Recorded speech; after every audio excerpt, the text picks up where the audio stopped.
Being an EAMT is the most difficult job emotionally that I've ever had my entire life. Physically too. We deal with sick and injured animals daily, and we're the ones that have to show up and get these poor animals out of the road, get these animals that have been stuck in a tree for a week and are literally up there dying of thirst.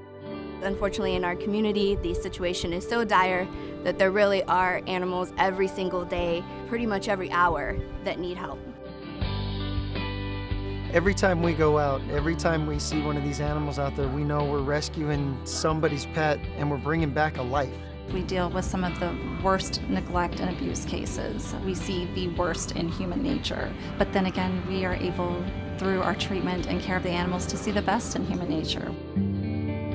They look at us and we know that no matter what it takes, we have to save them. We go on 22,000 calls each year, and we rely on brave Good Samaritans like the Davis family to help us out as much as possible. It was a morning like any other. I get up early and go for a hike, and the sun hadn't quite come up yet. As I hit the top of the mountain, I realized that there was a black object right next to my left foot. And I realized that it was a dog, and so my heart just kind of stopped. I can tell he's a stray because there's no collar, he's kind of dirty, he has thorns in his body. The memory is burned into my mind. His little brown eyes were looking straight up at me, and he couldn't move because he was hurt. It's been 5 months, and I still see that image of how someone had left him laying there just like that. I just realized I couldn't leave him up here alone. I just thought, I'm gonna try to pick him up. I put my arms around him and we just started walking, and that's how it went for the next hour. I had sent my husband a Google picture of the dot where he could find me.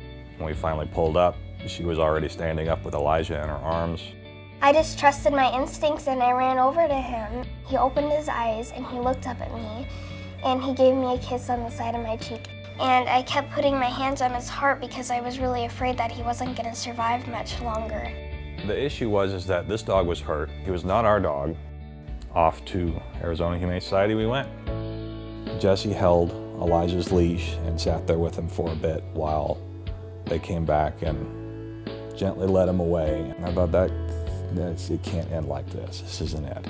I was lucky enough to be on duty when Elijah was brought into our hospital. He was limping pretty badly on his left front leg. We weren't really sure what his injuries were. We were thinking maybe broken leg, something like that. They called me and said that he had been shot. This changes everything. He did in fact have a bullet lodged in his shoulder. The bullet had fragmented. There were lots of little pieces all scattered throughout. I thought about him reviving in the back of the truck, looking at Jesse and just that tail starting to thump, thump, thump a little bit across the bottom of the truck. And so I called the Arizona Humane Society. The idea was just to ask them, what can I do to help?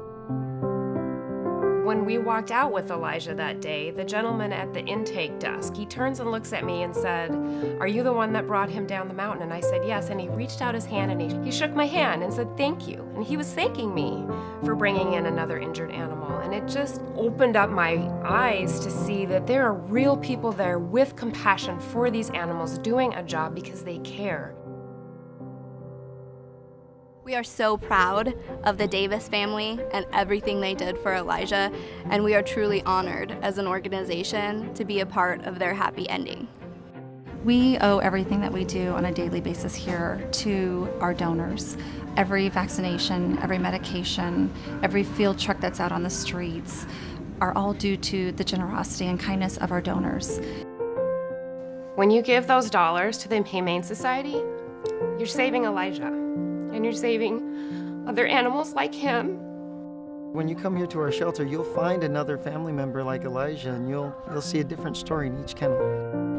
There's no greater feeling or reward than getting to see the joy on an animal's face when they get to go home with their family.